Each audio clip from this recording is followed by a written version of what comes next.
নাটক হয়, সিনেমা হয়, তার জন্য কোনো অনুমতির প্রয়োজন হয় নাই।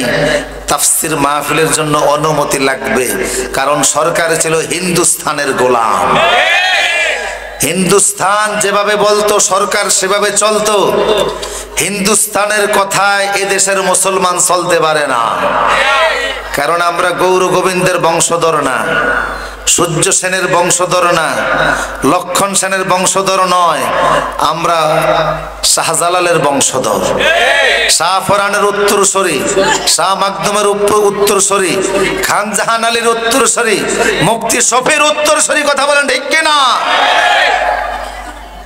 হিন্দুস্তান কখনো আমাদের বন্ধু ছিল না, তারা সব সময় আমাদের গলার কাটা ছিল। হিন্দুস্তানের সাথে যতগুলি প্রতিবেশী দেশ আছে, কারোর সাথে তাদের সম্পর্ক ভালো নাই। তারা যখনই সুযোগ পায় দেশের মানুষকে পানিতে চুবিয়ে মারে।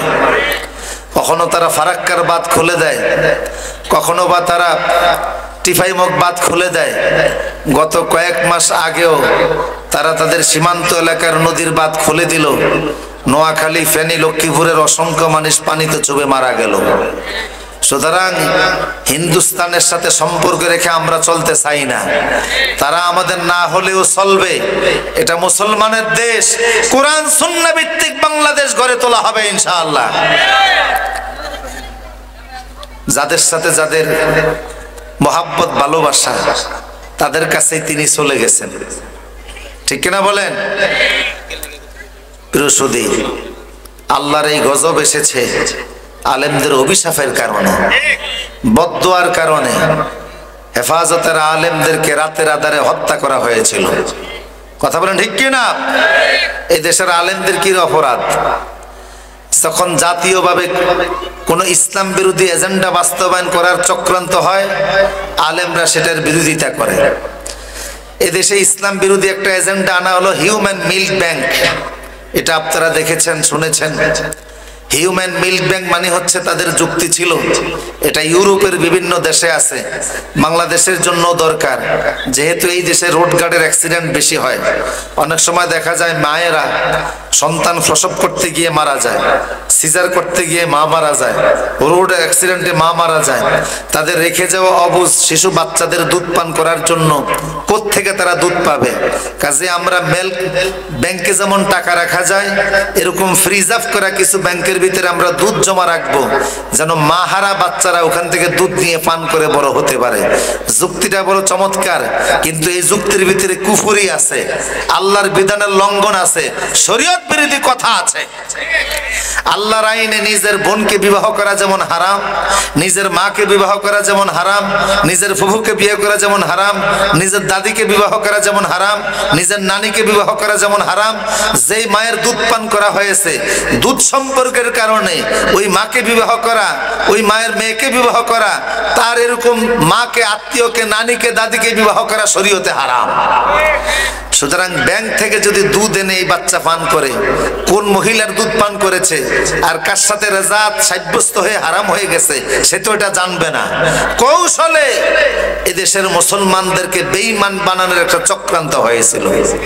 আলেমরা বিরোধিতা করলো, তাতে সরকারের দুশ্মন হয়ে গেল। ঠিক কিনা বলেন?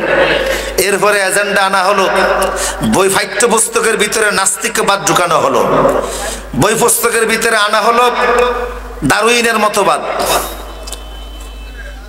ডারউইনের এই বস্তা ফসা মতবাদ, এটা জার্মানিরা পায়ের তলায় নিক্ষেপ করেছে। ডারউইনের মতবাদের ভিতরে আছে, যেটা আমাদের অনার্সে, মাস্টার্সে পাঠ্যপুস্তকে আনা হয়েছিল। ডারউইনের মতবাদ হচ্ছে মানুষ মানুষ ছিল না, মানুষ ছিল বানর। বলুন তো, আমাদেরকে বানরের গোষ্ঠী বললে সম্মান বাড়ে না আদমের গোষ্ঠী বললে সম্মান বাড়ে? সেই মতবাদে ছিল যে মানুষ আসছে বানর থেকে। বিবর্তনবাদ। কিভাবে বানর থেকে আসলো? তারা সেখানে লিখেছে কোটি কোটি বছর পূর্বে কিছুই ছিল না, শুধু ছিল পানি। সে পানির ভিতরে জমতে জমতে হয়ে গেছে শ্যাওলা, সেই শ্যাওলার জমতে জমতে হয়ে গেছে কীট, কিটের সাইজ যখন বড় হয়েছে হয়ে গেছে বানর, বানরের যখন কিটের সাইজ যখন বড় হয়েছে হয়ে গেছে ব্যাঙ, ব্যাঙ আসলো ডাঙ্গায়, ব্যাঙের সাইজ বড় হতে হতে হয়ে গেছে বানর, বানরের যখন 27 কোটি বছর তখন বানরের লেজ কাইটা হয়ে গেছে মানুষ। নাউজুবিল্লাহ বলবেন না? এটা কি মানুষ তৈরির কোনো ফর্মুলা? মানুষ আসছে আল্লাহর নূরের বেহেশত জান্নাত থেকে। আদমকে আল্লাহ বলছেন ইয়া আদম উসকুন আনতা ওয়া যাওজুকাল জান্নাহ, আদম তুমি তোমার স্ত্রীকে নিয়ে বেহেশতে বসবাস করো। আদম নবী জান্নাতে 120 বছর ছিলেন, সেখান থেকে পৃথিবীতে এসেছেন আদম এবং হাওয়া আলাইহিস সালাম থেকে আজকে পৃথিবীর মানব গোষ্ঠী। কথা বলেন ঠিক কিনা? দারুইনের মতবাদ আনা হলো মানুষকে নাস্তিক বানানোর জন্য, আলেমরা বিরোধিতা করলো, জাতীয় দুশ্মন হয়ে গেল। এরপরে পাঠ্যপুস্তকের ভিতরে হিন্দু দেবতাদেরকে, হিন্দু মূর্তিদেরকে সেখানে হাইলাইট করা হলো, মুক্তির নামে উৎসর্গ করার কথা বলা হলো।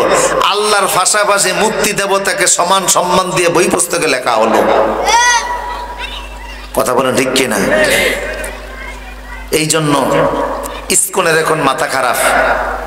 তারা দেখতেছে যে আমাদের পক্ষে যারা প্যাট্রোনাইজ করতে, পৃষ্ঠপোষকতা করত, তারা তো এখন নাই। এই জন্য ইসকন নানান স্রোতে এখন এদেশে আত্মপ্রকাশ করতে চায়। আমরা ভালো করে জানিয়ে দিচ্ছি, ইসকন একটি সন্ত্রাসী সংগঠন। কথা বলেন ঠিক কিনা? এটা একটা জঙ্গি সংগঠন। ওরা এক আইনজীবী আলিফ মাহমুদকে হত্যা করে মনে করেছে তাদের বিরুদ্ধে প্রতিবাদ করার মতো কেউ নাই। এদেশের শান্তি নষ্ট করার জন্য, এদেশের পরিবেশ নষ্ট করার জন্য, এই দেশকে নস্যাৎ করার জন্য, এই দেশের ক্ষতি করার জন্য যে সমস্ত এনজিও ভিত্তিক সন্ত্রাসী সংগঠন কার্যকলাপ চালাবে, 20 কোটি মুসলমান তাদেরকে রুখে দেওয়ার জন্য প্রস্তুত আছে ইনশাআল্লাহ। এদেশের স্বাধীনতা সার্বভৌমত্বের উপরে আঘাত আসুক, এদেশের মুসলমান বরদাস্ত করবে না। মুসলমান যে কোনো সময় এটাকে রুখে দেওয়ার জন্য মাঠে নামতে প্রস্তুত আছে। কথা বলেন ঠিক কিনা? ইহুদি এবং খ্রিস্টানদের টাকায় পরিচালিত ইসকন এটা অমুসলিমদের একটি সশস্ত্র সংগঠন। ভালো যারা অমুসলিম নাগরিক তাদের সাথে এর কোনো সম্পর্ক নাই। আমরা সরকারের কাছে দাবি জানাই এই সংগঠনকে বাংলাদেশে নিষিদ্ধ ঘোষণা করতে হবে। ঠিক কিনা বলেন? এই কথাগুলি বলার কারণে আলেমরা দুশ্মন হয়ে যায়। বিগত সরকার শুধু তাই করে নাই, রাস্তার মোড়ে মোড়ে মূর্তি বানিয়েছে। ফিতার মূর্তি বানাতে 450 কোটি টাকা খরচ করেছে। এই স্টেজের বিরুদ্ধে যখন আলেমরা কথা বললো, আলেমরা দুশ্মন হয়ে গেল। আলেমদেরকে জেল দিল, জরিমানা দিল, নির্যাতন করলো, ফাঁসির কাস্টে নিল। তাই বলে হক কথা বলা বন্ধ হয়ে যায় না। এক কণ্ঠ চেপে ধরা হবে, 1000 কণ্ঠ দিয়ে তাওহীদের কথা বের হবে ইনশাআল্লাহ। প্রসূতি আমাদের প্রিয় মাতৃভূমি বাংলাদেশ, এই দেশকে আমরা ভালোবাসি। ঠিক কিনা বলেন? এই দেশে সবাই যার যার অধিকার নিয়ে শান্তির সাথে বসবাস করুক, আমাদের কোনো আপত্তি। কিন্তু দেশ বিরোধী কোনো চক্রান্ত ষড়যন্ত্র মুসলমান বরদাস্ত করবে না। আমার ভাইরা, 24-এর যারা জুলাই আগস্টে মারা গেলেন, শহীদ আবু সাইদ মুগ্ধ সহ, আমরা দোয়া করি আল্লাহ ওদেরকে মাফ করে দেখ। আমি আপনাদের সামনে আল্লাহর কোরআনের 114 সূরার ভিতর থেকে ক্রমিক নাম্বার অনুযায়ী 112 নম্বর সূরা, সূরা ইখলাস থেকে তেলাওয়াত করছি। অত্যন্ত গুরুত্বপূর্ণ একটি সূরা। এমন কোন মুসলমান নাই যে এই সূরাটি মুখস্থ